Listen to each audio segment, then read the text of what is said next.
سحر کی دوسری قسم ہے سحر تخیلی، اور یہ ایسا سحر ہے جو آنکھوں پر کیا جاتا ہے، جس کے اوپر یہ جادو کیا جائے اس کو بہت ساری چیزیں ایسی دکھائی دیتی ہیں جو حقیقت پر مبنی نہیں ہوتی ہیں۔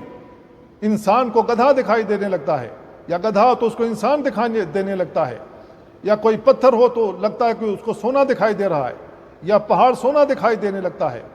اسی طریقے سے کوئی چیز جو رکھی ہوئی ہے اس کو چلتی ہوئی دکھائی دینے لگتی ہے، جس طریقے سے موسیٰ علیہ السلام کو دکھائی دینے لگا تھا جب انہوں نے اپنی رسیاں پھینکی تو موسیٰ علیہ السلام نے دیکھا گویا کہ وہ اژدھے سانپ ہیں۔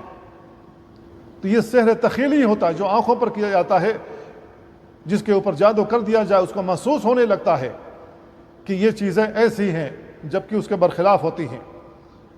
لیکن سحر کے ذریعے سے کسی چیز کو تبدیل نہیں کیا جا سکتا۔ اللہ رب العالمین نے اگر پتھر پیدا کیا ہے تو وہ پتھر ہی ہے۔ جادوگر اس کو سونا بنا کر کے دکھا رہا ہے تو حقیقت میں سونا نہیں بن گیا۔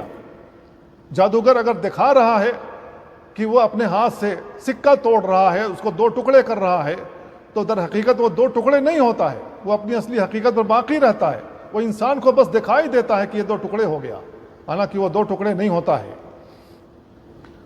جبکہ کسی آیان کو، کسی حقیقی چیز کو، دنیا کی کوئی بھی مخلوق ہو، اللہ رب العالمین اس کو تبدیل کرنے پر قادر ہے، لیکن یہ جادوگران اس کی حقیقت تبدیل کرنے پر قادر نہیں ہیں۔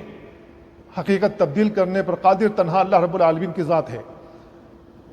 اللہ رب العالمین نے کہا قالوا یا موسیٰ اما ان تلقی و اما نکون نحن الملقین قال القوا فلما القوا سحروا اعین الناس واسترهبوهم وجاءوا بسحر عظیم۔ جب انہوں نے اپنی رسیاں پھینکی، فلما القوا سحروا اعین الناس، لوگوں کی آنکھوں پر جادو کر دیا، واسترهبوهم، اور انہیں خوف میں مبتلا کر دیا، اور بہت بڑا جادو سامنے لے کر کے آئے۔ دوسری آیت میں اللہ رب العالمین نے کہا فَإِذَا حِبَالُهُمْ وَعِصِيُّهُمْ يُخَيِّلُ إِلَيْهِ مِنْ سِحْرِهِمْ أَنَّهَا تَسْعَىٰ۔ جب انہوں نے جادو کیا تھا تو اس کی وجہ سے ان کی رسیاں اور ان کی لاٹھیاں ایسا لگ رہا تھا جادو کی وجہ سے گویا کہ وہ چل رہی ہیں۔ فَأَوْجَسَ فِي نَفْسِهِ خِيفَةً مُوسَىٰ، موسیٰ علیہ السلام کو اس کو دیکھ کر کے ڈر محسوس ہوا۔ ہر انسان اس کے سامنے اگر اچانک شیر آ جائے، اژدہا آ جائے، سانپ آ جائے تو طبیعی بات ہے کہ انسان ڈر جاتا ہے۔ موسیٰ علیہ السلام کے دل میں بھی خوف پیدا ہوا، لیکن اللہ رب العالمین نے آپ کے اوپر وحی کر کے بتا دیا قلنا لا تخف انک انت الاعلی۔ ہم نے کہا کہ اے موسیٰ ڈرنے کی کوئی بات نہیں، آپ ہی غالب رہیں گے۔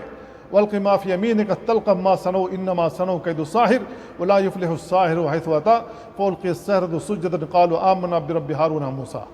اور موسیٰ اور ہارون کے رب پر ایمان لائے۔ کیوں؟ اس لیے کہ انہوں نے سمجھ لیا کہ یہ جادو نہیں ہے، یہ تو اللہ رب العالمین کی جانب سے ایک معجزہ ہے جو دکھایا گیا، اور ان کا سحر، ان کا جادو باطل ہو گیا۔ سحر کی یہ دونوں قسمیں، جادو کی یہ دونوں قسمیں شیطان کا سکھایا ہوا ہے، اور دونوں کے دونوں کفر ہیں۔ اسی وجہ سے اللہ رب العالمین نے کہا کہ لا یفلح الساحر حیث اتی، جادوگر جہاں سے بھی جادو لائے گا، جیسے بھی جادو بنا کر کے لائے گا، اللہ رب العالمین کے معجزے کے سامنے وہ کامیاب نہیں ہوگا، اللہ کے کلام کے سامنے وہ کامیاب نہیں ہوگا۔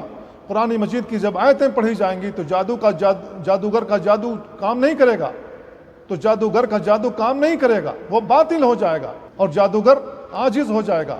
تو میرے بھائیو، ہمیں بچنا چاہیے ایسے کام سے جس کے بارے میں اللہ رب العالمین نے کہا کہ یہ کفر ہے۔